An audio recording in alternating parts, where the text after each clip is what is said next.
Forget about the CIA helping to plot the assassination of John F. Kennedy in '63. No, the real earth-shattering accusation about the CIA is that employees aren't allowed to be active on social media. No Facebook posts about fun times at Disneyland, no thirst traps on Instagram, not even any boring LinkedIn blogs. Too bad it's not true. According to the agency, CIA employees are permitted to use social media, provided it's not during work hours and assuming they follow some basic security protocols to avoid divulging some sensitive information or getting the agency in trouble in any way. Stuff like political diatribes or not paying attention to privacy settings. In fact, the CIA and other intelligence organizations accept prospective employees who have likely been on Facebook sharing memes for years prior to applying for a job. One surefire social media gaffe? Posting that you've just been to a job interview at the CIA. Not very discreet. Hi, I'm Justin Dodd, and on today's episode of Misconceptions, we're going to take a closer look at some common myths and falsehoods about the CIA, or Central Intelligence Agency. If you were hoping for the Culinary Institute of America Misconceptions video, you're just going to have to wait. Let's get started.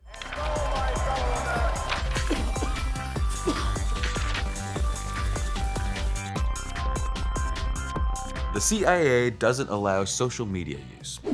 Social media does present some unique problems for the CIA. When someone is selected for any kind of clandestine work that may or may not involve agitating a foreign entity, the agency doesn't want their online digital fingerprint to incriminate or compromise them, nor does it want personal views to reflect back on the government. In 2023, a senior officer posted a pro-Palestine image on their Facebook page, prompting an agency-wide reminder to remain apolitical. It's tricky, but then again, so is pretty much everything about the organization, which was established in 1947 as a post-war successor to intelligence groups like the Office of Strategic Services and Central Intelligence Group. The aim of the CIA was, and still is, to gather information from foreign parties of interest to national security. Over the decades, that mission has come into conflict with concerns over deception and domestic surveillance, among other controversies. If you want to get a CIA employee really wound up, though, you can ask them about what life is like as a CIA agent. The CIA is full of agents. The CIA is an agency, but unlike the FBI, it's erroneous to refer to their employees as agents. You work for the CIA, you are considered a civilian officer. Per the CIA website, citizens who work for the CIA are officers, not agents or spies. All employees, from case officers to analysts to librarians and public affairs, are considered CIA officers. But there are CIA agents. That term refers to spies or intelligence sources recruited by the agency, which they also refer to as human assets. Some officers take responsibility for recruiting and communicating with agents. These employees are known as CIA case officers, but the job isn't exactly clandestine. The CIA has a job listing for it right on their website. For this salary range, case officers are expected to build relationships with non-US citizens who have access to foreign intelligence. You'll have to have the ability to traverse uneven terrain, which the CIA specifies might include staircases, and work erratic schedules. This seems like a very creative way to say a foreign adversary might be chasing you with a gun up a flight of stairs in the middle of the night, but maybe I've watched too many movies. Because agents in the CIA context are spies, referring to a CIA officer as an agent is a little like calling them a traitor. Not the best way to get on their good side. One mini misconception: unlike the FBI, the CIA isn't law enforcement. They could and probably have told the FBI when someone might need to be investigated or arrested, but they can't slap the cuffs on anyone. Nor do many of them even carry weapons. In terms of oversight, the FBI is mainly concerned with domestic threats, while the CIA puts its focus on gathering information from outside the country. And speaking of being outside the country, CIA officers must speak several languages. Tune into a movie or TV show featuring CIA activity, and you'll probably come across a scene with subtitles, an officer fluently chattering away in another language, sometimes several of them. While officers certainly can be bilingual, it's not a prerequisite. Relatively few jobs at the CIA hinge solely on speaking a foreign language. For those that do, the agency has a language learning center to bolster someone's French, Russian, or Arabic. It's known as the Intelligence Language Institute, or ILI.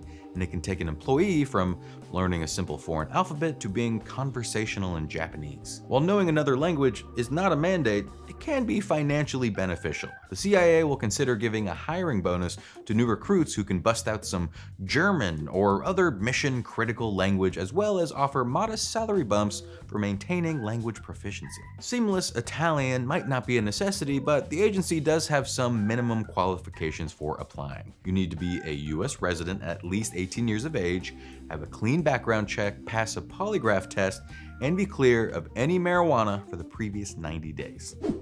CIA officers are trained killers who travel abroad. Working for the CIA seems like a life of chasing enemies around until you're able to wipe them out with the cyanide dart. There's no question their classified work has turned violent at times, but for the most part, the CIA work environment is less Mission Impossible and more like a workplace sitcom. How do we know this? By one of the few reliable means of getting an account of life there: court testimony. In 2020, a former CIA computer programmer named Joshua Schulte was on trial for leaking classified information to WikiLeaks, which, among other crimes, eventually led to a sentence of 40 years in federal prison. In the course of hashing out the question of his guilt, co-workers testified about workplace culture. It involved rubber band fights, emailed insults, and lots of gunplay, though they were Nerf guns, not the other kind. And this squares up with the CIA's own assessment of its environment, which it insists is more like a 9-to-5 desk job than anything seen in a movie. You might think the CIA resents that kind of fiction, but they probably don't. The perceived adventure and glamour of working there traditionally leads to more people wanting to work there. Former officers have pointed out that computer experts find the James Bond of it all alluring, even though he'd technically be working for UK intelligence, not the CIA, but that's neither here nor there. The CIA answers to no one. Another movie fact about the CIA is that the agency is beholden to no one, not even in the highest levels of government. Think of all the scenes of fictional presidents and intelligence commanders acting shocked that a CIA officer or their agent has blown up Rome, their work too highly classified to be disclosed. In fact, the CIA is answerable to plenty of people. The president, vice president, secretary of defense, and secretary of state can all hold the agency accountable, read reports, and evaluate their programs. 2 congressional committees, the Senate Select Committee on Intelligence and the House Permanent Select Committee on Intelligence, can both call upon the CIA to share information. The agency's budget is also evaluated by a number of groups. This stereotype may have stemmed in large part from Senator Frank Church alleging in 1975 that the agency was, in his words, a rogue elephant that was conducting operations unknown even to the president, including assassination attempts on Cuban leader Fidel Castro. But Church later walked the statement back. Operations like the Bay of Pigs invasion and attempting to kill Castro were known to presidents, including JFK. Of course, the CIA does make life difficult for other entities who might have questions about their operation. While journalists and citizens can often obtain government documents and records via a Freedom of Information Act request, the CIA has a history of refusing to confirm or deny whether such records exist. This is known as the Glomar response, after the name of a ship the CIA commissioned from billionaire recluse Howard Hughes to recover a Soviet vessel. News leaked in the CIA didn't want to disclose various activities around the operation, like trying to keep the media away. People had been neither confirming nor denying since the early 19th century. But in this case, the CIA not only refused to comment on the operation, but whether records related to the operation existed, and the Glomar was born. The CIA, of course, will not confirm or deny that neither confirming nor denying is a strategic response. CIA officers lie about where they work to their family. Another Hollywood trope is the CIA officer as a mysterious figure who lies through their teeth about their job, keeping their life and espionage a secret even from their friends and family. Their spouse may only suspect something is amiss when people begin shooting them with silencer-equipped guns. Not really true. While some CIA officials keep their role vague, saying they work for the government, others are more transparent. In fact, the CIA itself has a family day every year in which employees are encouraged to bring their relatives for fun, food, and games, including submitting to a polygraph test. The facility itself even has a gift shop with CIA emblazoned coffee mugs and tote bags. Kind of hard to keep your work a secret if the agency is selling CIA branded barbecue sauce. And yes, that is a real thing. Even CIA officers who work undercover can disclose their role, though it's rare an employee will get specific about the details of what exactly they do at the CIA. Some ex-employees have said it's important to be forthcoming with spouses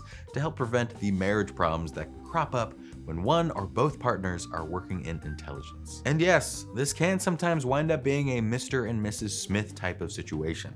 One unnamed officer told the Washington Post in 2012 that spouses can be utilized by the agency, saying, "I didn't go home and give her classified cables, but I told her what I was doing. You can't be a CIA officer and hide your entire life from your spouse. Sometimes the agency brought my wife in on stuff. They taught her how to shoot rockets and throw grenades." When it comes to the actual job, disclosing information to family is one thing. Disclosing it to the world is another. The CIA reportedly insists all employees sign a non-disclosure agreement, and it's taken extremely seriously. Any former employee wishing to write a book about their time there has to submit it to the agency for review and possible redaction. One former officer using the pseudonym Ishmael Jones went ahead and published an unauthorized look at the agency a little over a decade ago, bypassing the review process. The CIA sued and won a judgment against proceeds from the book. The CIA is spying on US citizens.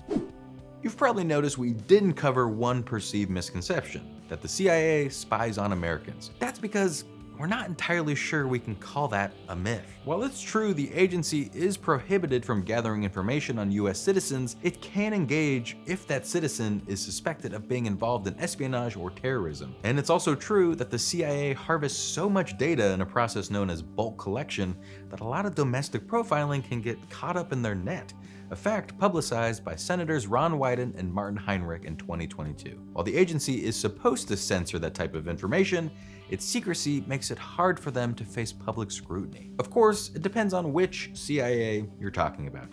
The Culinary Institute of America vows not to disclose your personal information to anyone. Thanks for watching this episode of Misconceptions. Let us know what topic you'd like us to cover next, and I'll see you next time.